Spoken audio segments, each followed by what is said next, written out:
یہ فرمایا اللہ نے سورۃ الحجر میں کہ ہم نے نازل کیا ہے اور ہم ہی اس کی حفاظت کریں گے. یہ اللہ فرما رہا ہے سورۃ الحجر میں.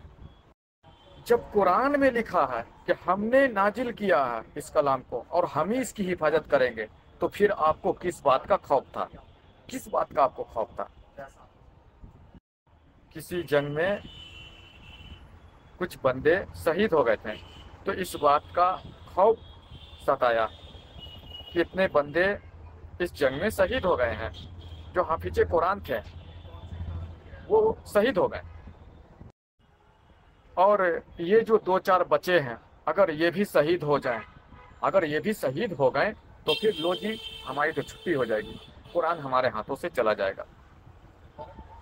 یہ خوف تھا، یہ خوف تھا کہ قرآن ضائع ہو جائے گا. اس کا مطلب کہ اللہ نے جو فرمایا کہ ہم نے اسے نازل کیا ہے اور ہم ہی اس کی حفاظت کریں گے، اس بات پر، اس کلام پر ایمان نہیں تھا. اللہ نے جو فرمایا کہ ہم ہی اس کی حفاظت کریں گے، تو اس بات پر ایمان نہیں تھا. یعنی کہ تبھی تو یہ خوف تھا کہ دو چار بندے بچے ہیں، کہیں یہ بھی نہ شہید ہو جائیں تو پھر قرآن ضائع ہو جائے گا. تبھی تو اس بات کا خوف تھا، اور اس پر ایمان نہیں تھا جو اللہ نے فرمایا کہ ہم نے اس سے نازل کیا، ہم ہی اس کی حفاظت کریں گے. اس پر ایمان نہیں تھا ان کا. یعنی کہ اور یہ ایمان کس کس کا نہیں ہوگا؟ اللہ نے جو یہ بات فرمائی کہ ہم نے اسے نازل کیا ہے اور ہم ہی اس کی حفاظت کریں گے، اس کلام پر کس کس کا ایمان نہیں ہوگا؟ عمر بن خطاب کا ایمان نہیں ہوگا اللہ کے اس کلام پر ہی، کیونکہ عمر بن خطاب نے یہ بات کہا تھا، کیونکہ اسی نے کہا کہ قرآن ضائع ہو جائے گا، قرآن ضائع ہو جائے گا، اسے جمع کراؤ. یہ عمر بن خطاب نے ہی کہا تھا، اور عمر بن خطاب کا ہی ہو سکتا ہے ایمان نہیں ہوگا اللہ کے اس کلام پر ہی کہ ہم نے اسے نازل کیا ہے اور ہم ہی اس کی حفاظت کریں گے. ہو سکتا ہے کہ عمر بن خطاب کو ہی اس پر ایمان نہیں ہوگا، تبھی تو انہوں نے یہ بات کہا کہ قرآن ضائع ہو جائے گا، جمع کراؤ. اب اس قرآن مجید کی باتوں کو تو فراموش کر دیا انہوں نے. اب ڈنکے بجاتے رہو ان کے نام کے خوب. قرآن مجید کے اس بات کو تو فراموش کر دیا انہوں نے، اب ان کے نام کے ڈنکے بجاتے رہو خوب. یہ جو قرآن آپ جس صورت میں آپ کے ہاتھ میں جو ہے، یہ بدعت ہے. اگر آپ بدعت کہتے ہیں، مولا علی سے بغض رکھتے ہیں اور علی ولی اللہ کہنا بدعت سمجھتے ہیں، تو یہ جو قرآن آپ کے ہاتھوں میں ہے یہ بھی بدعت ہے. کیونکہ نہ اللہ نے حکم دیا، نہ اللہ کے رسول نے حکم دیا. پھر آپ نے کیوں کیا اسے پرنٹ؟ کیوں اسے پرنٹ کیا؟ بدعت کی راپ لاپتے ہو تو یہ جو قرآن جس صورت میں آپ کے ہاتھوں میں ہے یہ بھی بدعت ہے. کیونکہ نہ اللہ نے، نہ اللہ کے رسول نے اسے جمع کرنے کو، اسے پرنٹ کرنے کو کہا. پھر آپ نے کیوں کیا؟ کیونکہ اللہ نے تو اس کی حفاظت کا وعدہ کیا تھا. رہی بات حفاظت کی، تو حفاظت کا تو ذمہ اللہ نے لیا تھا. اللہ خود فرما رہا ہے کہ یہ کلام ہم نے نازل کی ہے اور اس کی حفاظت بھی ہم ہی کریں گے. حفاظت کا ذمہ تو اللہ نے لیا تھا. یہاں سے ایمان تو آپ کی اللہ پر بھی ثابت نہیں ہوتا، یہاں سے ایمان آپ کی اللہ پر بھی ثابت نہیں ہوتا. اللہ جب کہہ رہا ہے کہ میں حفاظت کروں گا اس کی، پھر بھی آپ فکر مند ہیں کہ قرآن ضائع ہو جائے گا، تو یہاں سے ایمان تو آپ کی اللہ پر بھی نہیں، اللہ کے کلام پر بھی نہیں ہے. ارے یہ گمراہ فرقہ پرست وہ قوم ہے کہ آج تک جن بیچاروں کو یہ سمجھ میں نہیں آیا کہ لاؤڈ اسپیکر میں اذان دینا جائز ہے یا ناجائز. حالانکہ وہیں پر اس کا حل ہے، مٹکے میں اذان دینے سے ہی یہ بات ثابت ہو جاتا ہے. لیکن ان لوگوں کو سمجھ میں آیا کہ لاؤڈ اسپیکر میں اذان دینا جائز ہے یا ناجائز. اسے کہتے ہیں جہالت، لا علمی، علم کی کمی. علم نہیں ہے نا